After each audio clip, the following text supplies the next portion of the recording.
সদৌ কোচ ৰাজবংশী ছাত্ৰ সন্থাৰ নেতৃত্বত সন্মিলিত মঞ্চই অহা 21 জানুৱাৰীত অসম বন্ধ ঘোষণা কৰিছে। মই তেখেতলোকক আহ্বান জনাইছিলোঁ চৰকাৰৰ তৰফৰ পৰা যাতে তেখেতলোকে বন্ধটো উঠাই লয় আৰু আমাৰ লগত আলোচনাত মিলিত হয়। যোৱাকালি তেখেতলোকৰ এটা উচ্চস্তৰীয় প্ৰতিনিধি দলে আমাৰ লগত কেইবা ঘণ্টা জোৰা আলোচনাত মিলিত হৈছিল আৰু মিলিত হোৱাৰ পাছত তেখেতলোকৰ দাবীসমূহৰ বিষয়ে আমাক জ্ঞাত কৰিছিল। তেখেতলোকে মূলতঃ 4টা দাবীৰ ওপৰত ভিত্তি কৰি এই অসম বন্ধ ঘোষণা কৰিছে। মই তেখেতলোকক অনুৰোধ কৰিছোঁ যে গণতান্ত্ৰিক আন্দোলন কৰাত আমাৰ চৰকাৰৰ সম্পূৰ্ণ বাধা নাথাকে, কেতিয়াও বাধা নাথাকে, কাৰণ এখন মহাত্মা গান্ধীৰ দেশ। অহিংস আৰু গণতান্ত্ৰিক আন্দোলনক আমি বন্ধ কৰাটো আমাৰ কাম্য নহয়, কিন্তু অসম বন্ধ দিলে ইয়াৰ বিৰূপ প্ৰভাৱ অসমৰ অৰ্থনীতিৰ ওপৰত পৰে, সমাজ জীৱনৰ ওপৰত পৰে। গতিকে অসম বন্ধ নিদিবলৈ তেখেতলোকক মই অনুৰোধ জনাইছিলোঁ। তেখেতলোকৰ উচ্চস্তৰীয় প্ৰতিনিধি দলে আমাক ক'লে যে তেখেতলোকে যিসকলে বন্ধ ঘোষণা কৰিছে, আচলতে কালি যিসকল আহিছিল, যিকেইটা সংগঠনে বন্ধ ঘোষণা কৰিছিলে তেখেতলোকৰ প্ৰতিনিধি আহিছিল।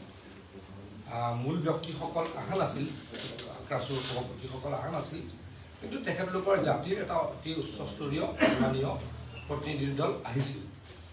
তেখেতলোকৰ আগত আমি ক'লোঁ যে অহা জানুৱাৰীৰ শেষ এই জানুৱাৰীৰ শেষ ভাগত মানে মুখ্যমন্ত্ৰী ডাঙৰীয়া যিহেতু ভাৰতবৰ্ষৰ বাহিৰত আছে, এডভান্টেজ আছামৰ কাৰণে তেখেতে ৰোড শ্ব' কৰিবলৈ চাউথ কোৰিয়া আৰু জাপানলৈকে গৈছে। অসমত এটা চাৰিওফালে অৰ্থনীতিটো ঠন ধৰাৰ এটা সময় হৈছে। ইণ্ডাষ্ট্ৰিয়েলাইজেশ্যন হোৱাৰ কাৰণে অসম চৰকাৰে দৃঢ় পদক্ষেপ লৈছে। সেইখিনি সময়ত বন্ধ ঘোষণা কৰিব নালাগে, তাৰ কাৰণে তেখেতলোকক অনুৰোধ জনালোঁ।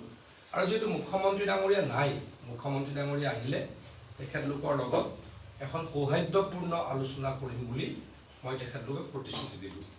তেখেতলোকে তেতিয়া আমাক কৈছিলে যে এই কথাখিনি আপুনি সংবাদ মাধ্যম যোগে ৰাইজক কওক, তেতিয়া আমি তাৰ ওপৰত সিদ্ধান্ত ল'ম। গতিকে শ্ৰদ্ধাৰ কোচ ৰাজবংশী ছাত্ৰ সন্থাৰ সভাপতি ও বিষয়ববীয়াসকল আৰু সন্মানীয় সন্মিলিত মঞ্চ, আপোনালোকক মই অনুৰোধ কৰিছোঁ আপোনালোকে এই অসম বন্ধ যাতে উঠাই দিয়ে আৰু অসম বন্ধ উঠাই দি অহা 30, 31 বা 1 ফেব্ৰুৱাৰী কৈছোঁ মই, মানে লাষ্ট উইক অফ জানুৱাৰী আৰু ফাৰ্ষ্ট উইক অফ ফেব্ৰুৱাৰী।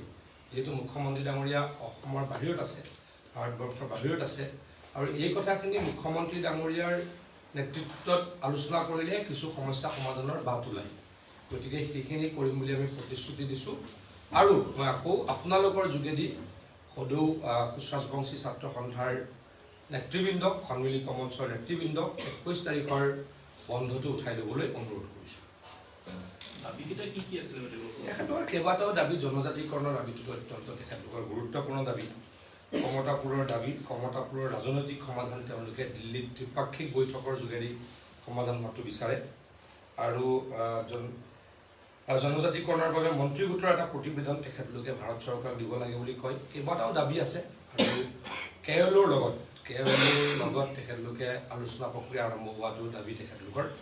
গতিকে এই দাবীকেইটা মুখ্যমন্ত্ৰী ডাঙৰীয়াৰ স্তৰতহে মিটিং কৰিলে আমি কিছু হয়তো সমস্যা সমাধানৰ ৰাস্তা পাম বুলি ভাবোঁ।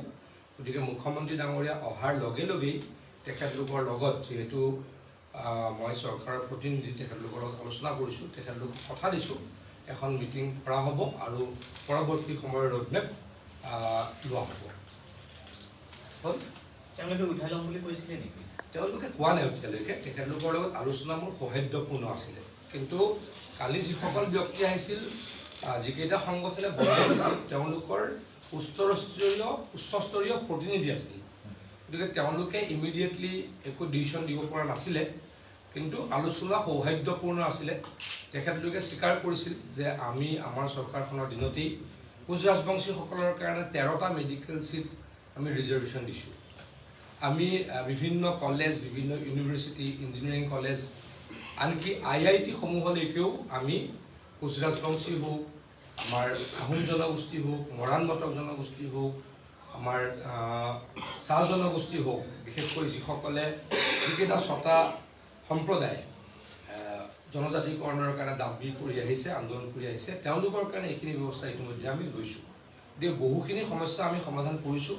আলোচনা বিলোচনাৰে পৰৱৰ্তী সমস্যাসমূহো সমাধান হ'ব বুলি মই অনুভৱ কৰোঁ। Thank U.